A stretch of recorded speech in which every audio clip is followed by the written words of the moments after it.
సాంబశివరావు గారి ఎక్స్డీజీపీ గారికి, అదేవిధంగా నాతో పాటు వాళ్ళ ఈ కార్యక్రమంలో పాల్గొన్న మా సహచార మంత్రివర్యులు స్వామి గారికి, స్థానిక శాసనసభ్యులు దామచర్ల జనార్దన్ గారికి, మరో శాసనసభ్యులు విజయ్ కుమార్ గారికి, వేదికని అలంకరించిన వివిధ హోదాల్లో ఉన్న పెద్దలకి, ఇక్కడ విచ్చేసిన పూర్వ విద్యార్థులకి అందరూ కూడా పేరు పేరున ముందుగా నా ఉదయపూర్వక నమస్కారాలు. ముందుగా అన్ని దానాల్లో కంటే విద్యాదానం గొప్పది, చాలా గొప్పదనమాట. తరాలు మారినా యుగాలు మారినా విద్యను మించింది లేదనమాట. ఏదైతే భోజనం అయితే ఒక పూట పెడితే సంతృప్తి పరుస్తాం, కానీ విద్యనిస్తే వాడి బతకడంతో పాటు 10 మందిని బతికించగలిగిన గొప్పది ఏదైనా ఉందంటే ఈ సమాజంలో, ఈ ప్రపంచంలో ఒక్క విద్యకు మాత్రమే చెల్లిదని చెప్పడంలో ఏమాత్రం కూడా సందేహం లేదు.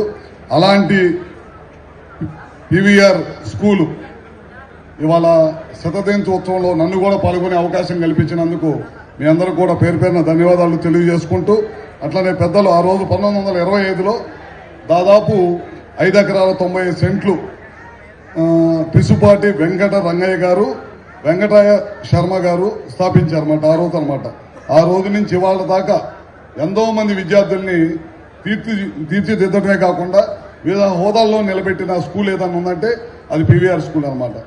ఎవరైనా మేము ఒంగోలు వచ్చినప్పుడు ఏ మీటింగ్ పెట్టినా, ఎవరు దిగాలన్నా, ఏదున్నా సరే అందరూ కూడా, ఈ ప్రాంత ప్రజలందరూ కూడా గుర్తుపెట్టుకునే స్కూల్ ఏది ఉందంటే పీవీఆర్ స్కూల్. అంటే తెలియని వాళ్ళు ఈ ప్రకాశం జిల్లాలో ఎవరు లేరనమాట. అలాంటి ఎంతో మంది ఆ రోజుల్లో స్థలం అంటే 5 ఎకరాలు 10 ఎకరాలు ఇచ్చారు కాబట్టి ఇవాళ ప్రకాశం జిల్లా నలుమూలల స్కూల్స్ లో ఆ రోజు అందరూ కూడా దానం చేసిన స్కూల్ స్థలాలే. ఇవాళ గ్రామీణ ప్రాంతాల్లో అందరూ కూడా చదువుకొని వివిధ హోదాల్లో ఉన్నారంటే వీళ్ళందరూ కూడా ఆ రోజు పెద్దలు చాలా మంది మా గ్రామంలో 10 మంది చదువుకుంటే గ్రామం బాగుపడిద్దనే ఉద్దేశంతో ఆ రోజు ఇచ్చారు. ఇవాళ ఏంది, మనము మన పిల్లలనే ఉండేవాళ్ళు.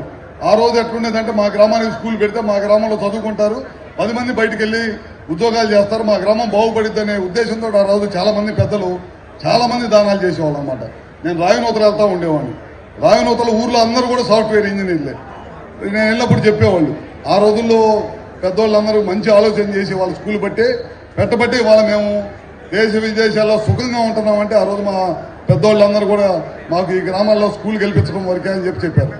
ఇవాళ రోజుల్లో అన్ని ప్రభుత్వాలు చేయలేవు, మనంతా సహాయ సహకారాలు కూడా తప్పకుండా అందించాలి. మొన్న ఈ మధ్య నేను నారాయణ గారు మన మంత్రివర్యులు నారాయణ గారు ఒక స్కూల్ చూపించారు నాకు.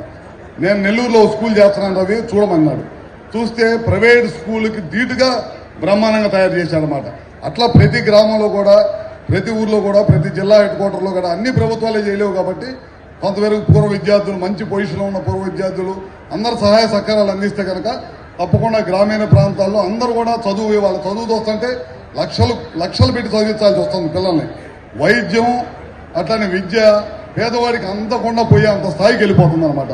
అందుకని మనం కూడా కొంతవరకు పేదలకు అందరూ కూడా మనతో పాటు సమానంగా ఉండాలి. ముఖ్యమంత్రి గారు చెబుతుంటాడు, ఆ రోజు అంబేద్కర్ గారు మన మధ్య కులాల మధ్య అసమానతలు తొలగాలంటే మనం అందరం కూడా కలిసి మెలిచి ఉండాలంటే మన రాజ్యాంగాన్ని అందించారు.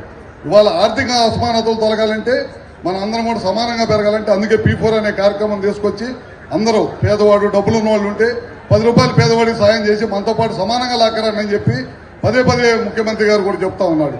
అదేవిధంగా లోకేష్ గారు ఉన్నారు. నాకు మంత్రివర్గంలో నాకు ఎడ్యుకేషన్ మినిస్టర్గా ఏమని కోరి తీసుకున్నాడు. ఎందుకంటే ఎడ్యుకేషన్ మినిస్టర్గా చేసిన వాళ్ళకి కొంత సాటిస్ఫాక్షన్ ఉంటుంది, నేను 10 మంది విద్యార్థులు తయారు చేసే సాటిస్ఫాక్షన్ ఉంటుందనే ఉద్దేశంతో ఆయన చేశాడు.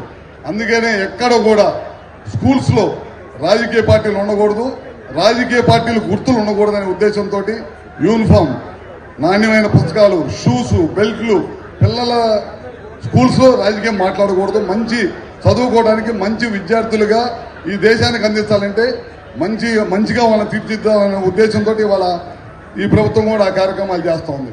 నేను కూడా నా కాన్స్టిట్యున్సీలో ప్రభుత్వ పాఠశాలలు ఉన్నాయి. నేను ఒక రోజు వెళ్తుంటే నడిచి వెళ్తున్నారు స్కూల్కి. ఎక్కడికి వెళ్తున్నారంటే స్కూల్కి అన్నారు. ఎన్ని కిలోమీటర్లు ఉంటుందన్నారు. 2 నుంచి 3 కిలోమీటర్లు ఉంటుందన్నారు. రోజు నడిచి వెళ్తానంటే రోజు నడిచి వెళ్తా ఉన్నారు. నేను మంత్రి అయిన తర్వాత అందరినీ చాలా మంది కంపెనీలో అందరినీ పిలిచి అడిగా, మీ అందరూ మా కాన్స్టిట్యున్సీలో సైకిల్ ఇవ్వమని అడిగా స్కూల్ పిల్లలకి. ఇప్పటికే 6,500 మంది పిల్లలకి స్కూల్ పిల్లల్లో సైకిల్ ఇచ్చా. ఇంకా 10,000 మంది పైన చదువుకుంటా ఉన్నారు స్కూల్స్ లో. అందరిని అడుగుతున్నా, వచ్చిన వాళ్ళందరినీ పిల్లలకు సాయం చేయండి అన్న.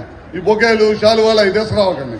పిల్లలకు పుస్తకాలు, సైకిళ్ళు, అట్లాంటి విద్యార్థులకు పనికొచ్చే, సమాజానికి పనికొచ్చే ఏమైనా తీసుకొస్తే ఉపయోగం ఉంటాయని చెప్పి కూడా మీ అందరూ తెలియజేసుకుంటూ, నేను ఒక విషయం అయితే పూర్తిగా చెప్పగలుగుతున్నా. గురువు ఎట్లాంటి అంటే, నేను మంత్రి అయిన తర్వాత ఒక ఆయన ఫోన్ కొడతా ఉన్నాడు. ఫోన్ కొడుతుంటే ఏంది 4 సార్లు కొట్టాడు, మీటింగ్లో నుంచి లేచి బయటకు ఏందన్నా, అరే రవి ఎట్టున్నావురా అన్నాడు. ఎవరో నాకు అర్థం కదా. ఎవరు సార్? నేను రా మీ తెలుగు మాస్టర్ అన్నాడు. ఏం సార్ ఎట్లా ఉన్నారు, బాగున్నారా అంటే బాగున్నా. అరే మంత్రి వచ్చింది జాగ్రత్త చేయరా అన్నాడు. ఒక్క గురువుకు మాత్రమే ఉంటుంది అనమాట. మనం మంత్రిగా ఉన్నా, ఎమ్మెల్యేగా ఉన్నా, లేకపోతే డీజీపీగా ఉన్నా, లేకపోతే ముఖ్యమంత్రిగా ఉన్నా, ఒక్క గురువుకు మాత్రమే ఒరే అని పిలిచే అధికారం ఉంటుంది.